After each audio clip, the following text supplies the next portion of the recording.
Hello students, welcome you all. आज हम start करेंगे नॉन प्रॉफिट ऑर्गेनाइजेशन में कैलकुलेशन ऑफ सब्सक्रिप्शन का टॉपिक कि सब्सक्रिप्शन को कैसे कैलकुलेट किया जाता है और इसको कैसे ट्रीट किया जाता है। तो ये देखो, सबसे पहले हमें पता है कि जो सब्सक्रिप्शन होती है ये एक हमारी रेवेन्यू रिसीव है। रेवेन्यू इसलिए क्योंकि ये हमें मेंबर्स से रेगुलरली प्राप्त होती रहती है और रेवेन्यू आइटम्स को हम इनकम एंड एक्सपेंडिचर अकाउंट के इनकम साइड में शो करते हैं। ठीक है, क्योंकि ये हमारी इनकम है तो ये इनकम साइड में शो की जाएगी।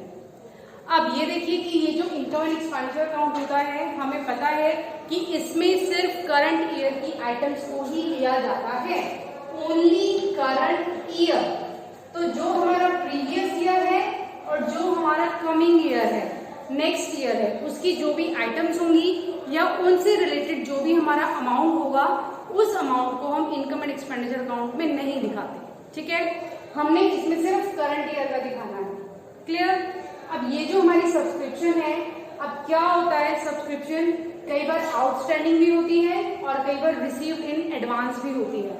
आउटस्टैंडिंग मतलब कि जो हमारे मेंबर्स थे उन्होंने अभी तक हमें सब्सक्रिप्शन दी नहीं है, और रिसीव इन एडवांस मतलब वो कई बार जो सब्सक्रिप्शन का अमाउंट होता है वो हमें एडवांस में ही दे देते हैं। तो अब ये जो हमें सब्सक्रिप्शन रिसीव हो रही है करंट ईयर की, तो इसमें हो सकता है कि कुछ सब्सक्रिप्शन हमारी आउटस्टैंडिंग इन द बिगनिंग हो, कुछ आउटस्टैंडिंग इन द एंड हो, कुछ रिसीव्ड इन एडवांस हो पिछले साल की और अगले साल की।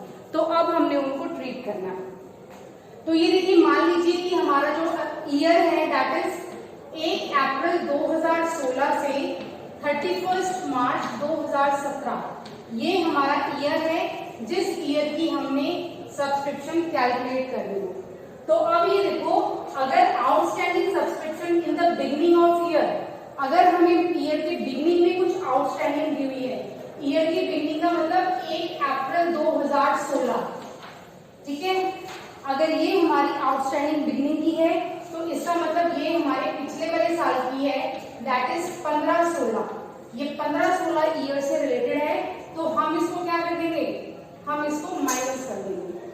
आउटस्टैंडिंग इन द बिगनिंग को हम माइनस करेंगे बिकॉज ये हमारी प्रीवियस ईयर से रिलेट करती है।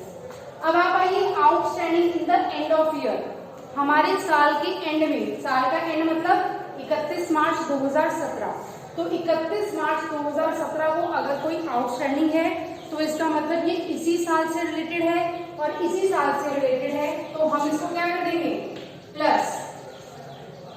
ठीक है, क्योंकि ये जो फिगर है ये हमारी करंट ईयर से रिलेट करती है। Next is received in advance in beginning of year, साल के शुरुआत में हमें एडवांस रिसीव हो गया था। अभी देखो, साल का शुरुआत 1 अप्रैल 2016, 1 अप्रैल 2016 को जो हमें एडवांस रिसीव हुआ है, मतलब कौन से साल का हुआ है, 16-17 का ही। ये जो हमारा ईयर है इसका एडवांस रिसीव हुआ है, हमें बिगिनिंग में ही एडवांस रिसीव हो गया, तो वो उसी साल से रिलेट करता है, तो हम इसको क्या कर देंगे, प्लस, क्योंकि ये हमारे करंट ईयर से ही रिलेट करता है। And next is received in advance in the end of year, साल के एंड में एडवांस रिसीव हुआ। साल का एंड कौन सा, 31 मार्च 2017, तो 31 मार्च 2017 को जो हमें एडवांस रिसीव हो रहा है वो कौन से ईयर का होगा, ऑब्वियसली ये हमारा अगला साल जो आएगा 17-18 वाला, ये उस वाले साल से रिलेट होगा, तो ये फ्यूचर कमिंग ईयर का है, तो हम इसको क्या कर देंगे, माइनस। ठीक है, इन चीजों का हमने ध्यान रखना है कि जो हमारी subscription outstanding in the beginning है उसको माइनस कर देंगे, तो आउटस्टैंडिंग इन द एंड को हम प्लस कर देंगे, रिवर्स हो जाएगा। और received in advance in the beginning को हम प्लस करेंगे क्योंकि ये हमारे करंट ईयर से रिलेट करता है, और received in advance in the end of year, साल के एंड में जो हमें एडवांस रिसीव हो रहा है उसको हम माइनस कर देंगे क्योंकि ये हमारे नेक्स्ट ईयर से रिलेट करता है। तो ये सब प्लस माइनस करने के बाद जो अमाउंट आएगा, ठीक है, इस अमाउंट को इनकम एंड एक्सपेंडिचर अकाउंट के इनकम साइड में दिखाया जाए। क्लियर है? तो ये देखिए, हम स्टार्ट करते हैं इलस्ट्रेशन नंबर 8। इस इलास्ट्रेशन में इससे आपको बहुत अच्छे से क्लियर हो जाएगा कि हमने सब्सक्रिप्शन को कैसे ट्रीट करना है। फर्स्ट आइटम हमें गिवन है subscription received during the year 50,000, हमें 50,000 की सब्सक्रिप्शन रिसीव हुई है। तो ये देखो हम क्या करेंगे, आप यहां से स्टार्ट कर दीजिए। सब्सक्रिप्शन रिसीव 50,000, ठीक है, 50,000 की हमें सब्सक्रिप्शन रिसीव हो रही है। Next outstanding subscription at the end of year, at the end 10,000 है। तो ये देखो आउटस्टैंडिंग इन द एंड 10,000, हमने इसको क्या करना है प्लस, तो 50,000 में 10,000 हम क्या कर देंगे प्लस कर देंगे। Then subscription outstanding in the beginning of year, ये रहा हमारा आउटस्टैंडिंग इन द बिगिनिंग, इसको हम क्या करते हैं माइनस 5,000, तो माइनस वाली फिगर्स को हम ब्रैकेट में डिनोट कर देंगे। तो ये 5,000 जो है हमने माइनस कर दिया। Then subscription received in advance related to next year, अब इसमें गिवन है कि ये जो हमें एडवांस रिसीव हो रहा है ये रिलेटेड टू नेक्स्ट ईयर है, तो इसका मतलब ये हमारा ये वाला एडवांस हो गया, ठीक है, जो अगले साल से रिलेट है, अगले साल से रिलेट है तो हम क्या कर देंगे माइनस कर देंगे। माइनस को हम फिर से ब्रैकेट में लेंगे ताकि हमें पता चल जाए कि ये जो फिगर्स हैं ये माइनस के हैं।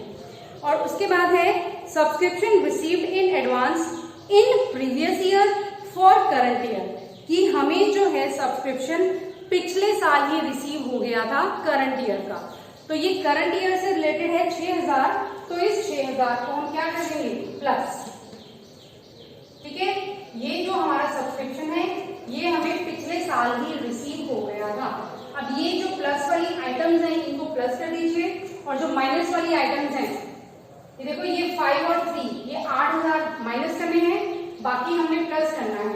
तो 50 प्लस 10 60, 60 प्लस 6 66, और 66 में से 8 माइनस कर दिए तो वो हमारा बच गया 58,000। तो अब जो हम सब्सक्रिप्शन अपनी इनकम एंड एक्सपेंडिचर अकाउंट में दिखाएंगे वो हम दिखाएंगे 58,000। क्लियर है? तो ये इनकम एंड एक्सपेंडिचर अकाउंट जब हम अपना प्रिपेयर करेंगे तो इसमें हम यहाँ पर दिखाते हैं बाय सब्सक्रिप्शन। तो बाय सब्सक्रिप्शन यहाँ पर आप दिखाएंगे अमाउंट कितना, ये वाला अमाउंट, क्योंकि ये वो अमाउंट है जो हमारे करंट ईयर से रिलेट करता है, ठीक है। इसके अलावा ये जो हमारी सब्सक्रिप्शन हैं आउटस्टैंडिंग, इनको हम अपनी बैलेंस शीट में शो करते हैं, ठीक है। ये हमारी outstanding in the beginning of year, ये हमारी कहाँ चली जाएगी, जो हम ओपनिंग बैलेंस शीट बनाएंगे, ठीक है। ओपनिंग बैलेंस शीट के एसेट्स में हम दिखा देंगे, क्योंकि ये हमारी इनकम है और इनकम आउटस्टैंडिंग है तो ये हमारा एसेट हो गया। Outstanding in the end of year, साल के एंड में है, तो इसको कहाँ दिखाया जाएगा, इसको हम क्लोजिंग बैलेंस शीट में दिखाएंगे, एसेट साइड में, ठीक है। ये हमारी क्लोजिंग हो गई एसेट्स में। उसके बाद रिसीव्ड इन एडवांस, ये जो हम एडवांस रिसीव कर रहे हैं, received in advance in the beginning of year, beginning of year है तो ओपनिंग बैलेंस शीट, और एडवांस रिसीव हो गया है तो कौन सी साइड में, लायबिलिटीज में, क्योंकि एडवांस रिसीव हो गया है तो हमारी अब लायबिलिटी क्रिएट हो गई है, तो हम इसको लायबिलिटीज में दिखाएंगे। और received in advance in the end of year, साल के एंड में है तो इसको कहां पर दिखाएंगे, इसको हम क्लोजिंग बैलेंस शीट के लायबिलिटीज साइड में दिखाएंगे, ठीक है। तो आउटस्टैंडिंग जो हमारी सब्सक्रिप्शन होती हैं, अगर ओपनिंग में है तो ओपनिंग बैलेंस शीट में, साल के एंड में है तो क्लोजिंग बैलेंस शीट में और एसेट्स में दिखाई जाती है। और जो एडवांस में रिसीव हो जाती है, बिगिनिंग ऑफ द ईयर है तो opening balance sheet, end of the year है तो क्लोजिंग बैलेंस शीट, और एडवांस रिसीव हुआ है तो हमारी लायबिलिटी हो जाती है, तो उसको हम लायबिलिटी साइड में दिखाते हैं। तो इस तरीके से हम अपनी सब्सक्रिप्शन कैलकुलेट करते हैं। ये हमारी इलास्ट्रेशन नंबर 8 हो गई है। बाकी की इलास्ट्रेशन हम नेक्स्ट वीडियो में करेंगे, तब तक आप इसके प्रैक्टिकल क्वेश्चंस ट्राई कीजिए। Thank you.